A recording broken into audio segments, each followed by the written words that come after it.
everyone, today I will explain why the demand of Bangsamoro is reasonable to sustain peace in Mindanao and why I think it is the most appropriate step by the government.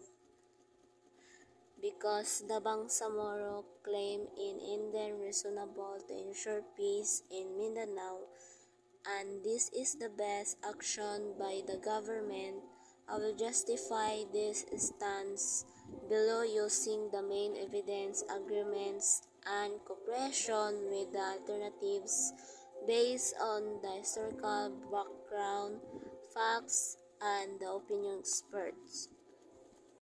Viability of Bangsamoro claim, the marginalization and the strong cultural identity of the Bangsamoro people are an ancient history.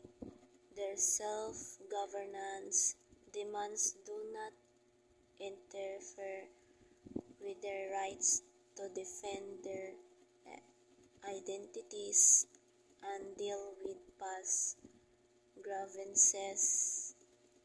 This statement is well based on their polite to seek recognition and the rights.